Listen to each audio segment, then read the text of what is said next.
Today we are unveiling our sessions plan for discerning how best to fulfill this mission of proclaiming Christ in this community through the life and the ministry of this church, and moving forward across this coming year into the process of searching for a new leader who will help implement that vision for ministry.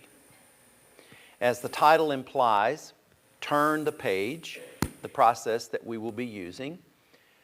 We are not starting from scratch as if nothing preceded this moment in time, but rather building on the chapters of the book that God and all the faithful who preceded us here to this point, and moving forward in the congregation's storyline as if we were turning the page in a book. We will seek the vision of the call of God for proclaiming Christ in this place and time and to the greater world that is coherent with all the values and the experience of God in this place across the years before us. We are turning the page. We are no longer in the previous chapter. We are moving into a new chapter with the question, what will be the best way for those of us who are here now and who will be committing to be a part of the church in the future to show forth the love of God in Jesus Christ to our world, both in Ringwood, New Jersey and beyond? And the connected question, of course, is who is God calling as the congregation's next installed minister of word and sacrament to help us effectively and faithfully implement this vision? We have a PowerPoint slide presentation that we're going to show and use as a kind of a way to illustrate what this process is about and how we will proceed across the coming months to implement this process in the life of the church. So discernment is the goal. Discernment of what God's ministry and mission is for us and who God is calling to help implement this ministry and this vision. I think we're almost down there where we need to be. So the real goal is really less about obtaining a new minister than achieving God's mission for the congregation, which we believe obtaining a new minister will help you achieve. So there are clearly several steps in this process, and I'm going to ask those in our IT booth to put up the slideshow and move to the slide that says goal on it. Now, this is like our team. We have a team, we have a process overview today, a congregational participation and committee activities and what to expect. And then we'll have a time for questions in a few minutes. So let's move to the next slide. So what is discernment?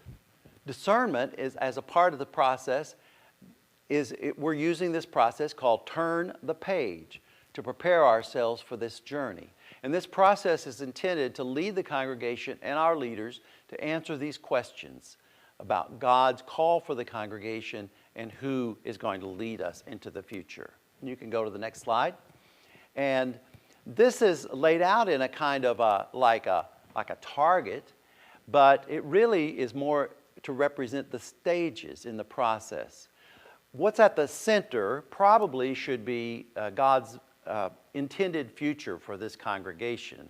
But in order to get to that, we know that we need to know what the vision is, and we need to gather that information about that vision and about our plan, and then we will get to the process of finding a new leader to help lead this process.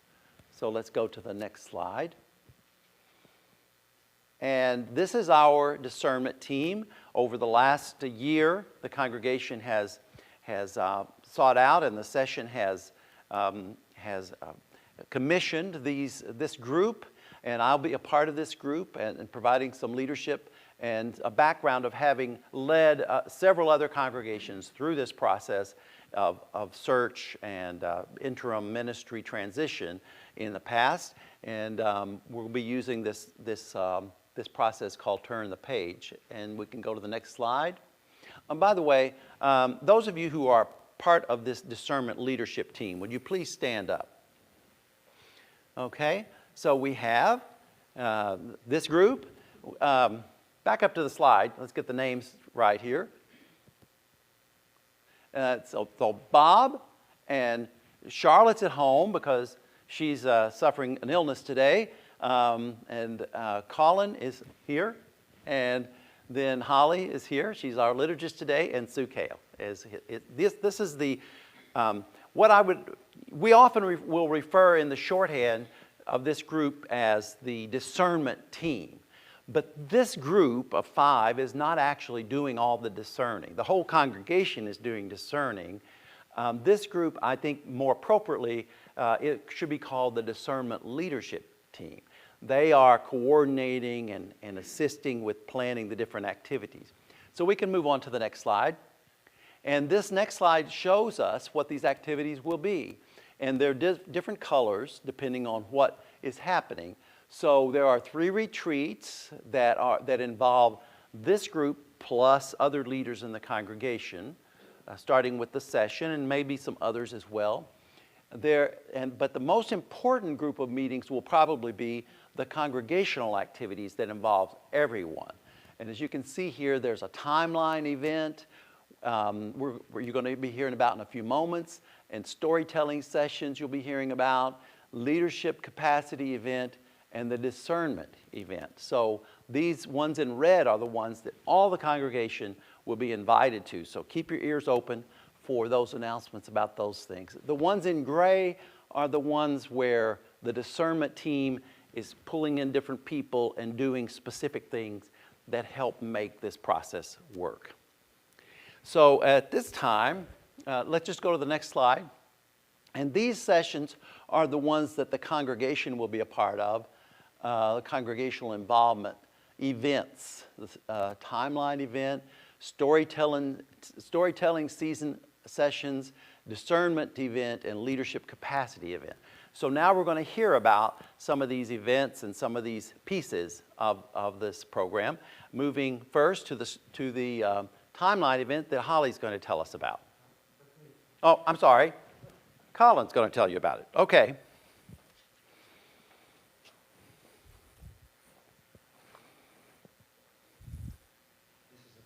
Is this on? Oh, yes, yeah. Yes.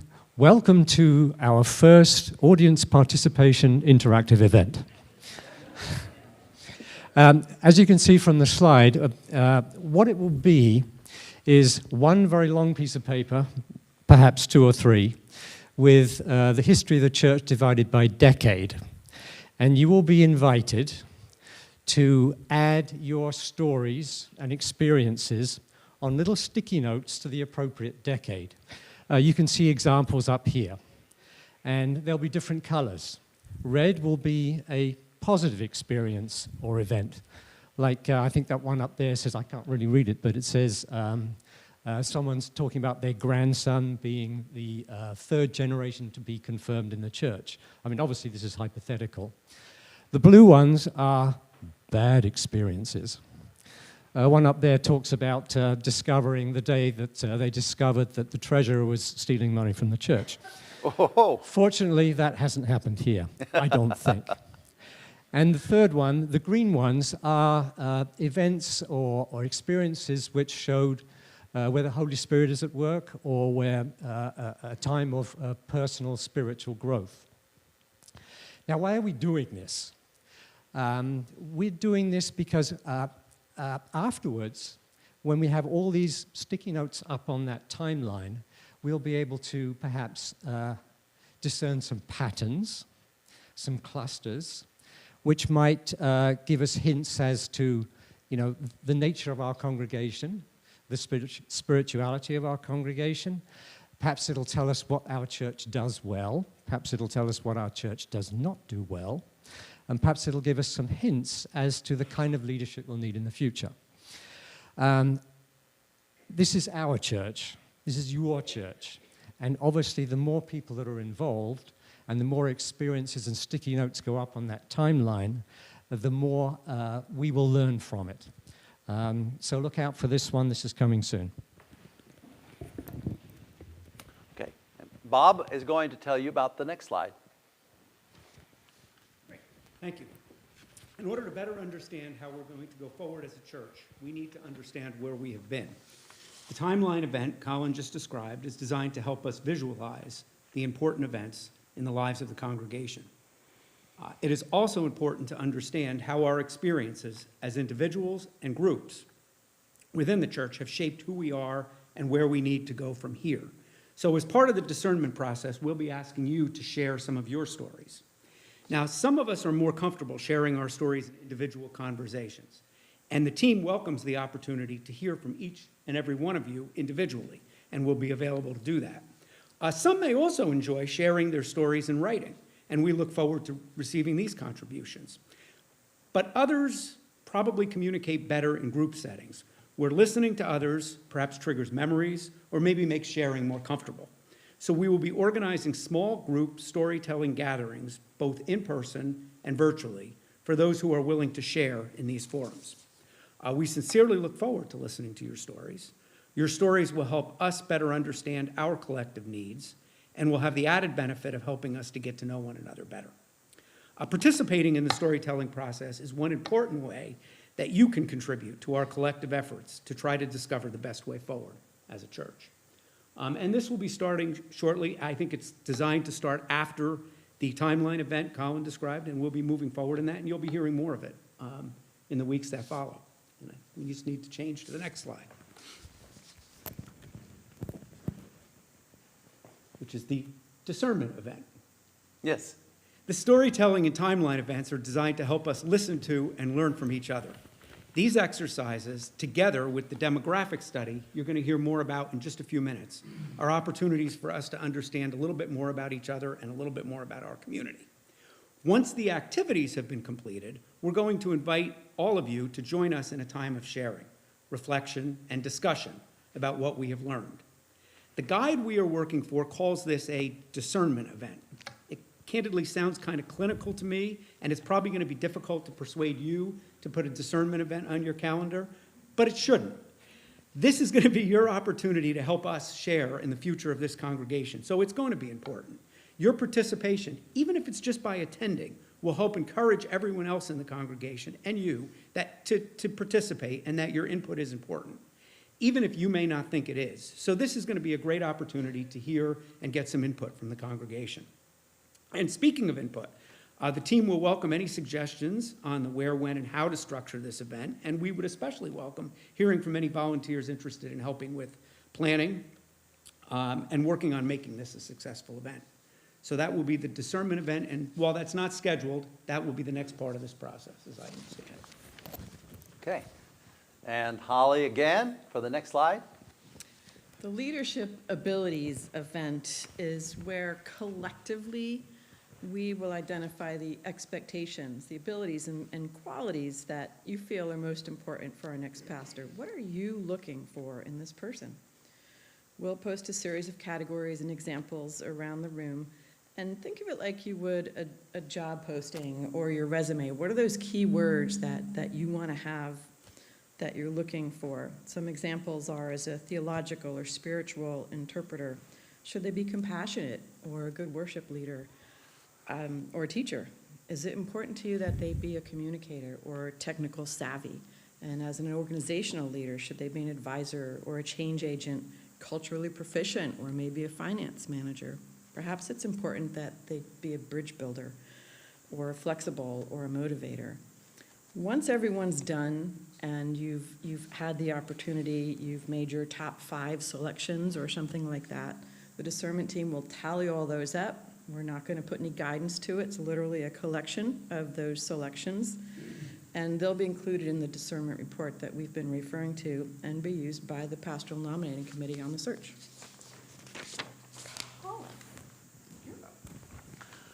Okay, and the next slide,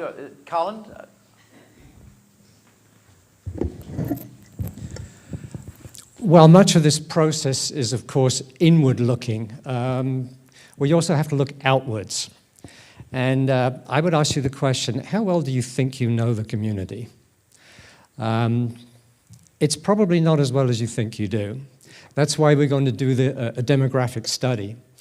Fortunately, the Presbytery helps us here. We have a lot of, they have a lot of census information available, which we can draw from to find out who lives in the neighborhood, you know, the proportion of families with children, the proportion of older people, economic information, cultural information. And how is this going to help us? We could ask the question, for example, does our church congregation reflect the characteristics of the neighborhood? And if it doesn't, should it? We may learn things that we don't know at the moment. Is the community growing? Is it not growing? And what does that mean for the church? So these are the kind of things, the kind of questions that may come up, the kind of things that we could learn from this process, which all contribute to the process as a whole. And Sue Cale. So we've thrown a lot of information at you in a very condensed period of time, and my task is really just to summarize it. We've all been through a lot of change in the last few years. As a congregation, we've had to adjust to the pandemic and also to Ben's retirement after 40 years as our minister. As you've heard, Turning the Page is designed to help us understand prayerfully what God is asking of us in our mission and ministry as we move forward in the community church. As our interim minister, Pastor Fred is here to guide us through the process, and the Discernment Team has been nominated to organize and report on the different events in the next 4 to 6 months, starting with a session planning retreat after coffee hour today. However, the project doesn't belong to us. It belongs to the whole congregation of the church and anyone who's interested in participating in our future plans. It's only once we understand where we want to go that the future pastor nominating committee will have the information they need to call the right minister to lead us into the future. There are plenty of opportunities, as you've heard, for you to participate, whether it's attending the congregational events, many of which will be online, for those of you who are watching on YouTube, as well as in person, or getting involved in helping to organize some of these events. You can expect to hear about all these opportunities via the newsletter, via email, and also on social media and during the services starting this week. Please, as the other members of the team have asked you, join in as often as you possibly can. I'm not sure whether we have time for questions now. I think we're going to do the questions in the fellowship hour. Yes. So if you've got any questions this morning or comments or suggestions, the Discernment Team and Pastor Fred will be available during coffee hour in Fellowship Hall, or feel free to email us at our new email address, cpcdiscernment@gmail.com, and we'll do our best to answer you as quickly as we possibly can. Thank you.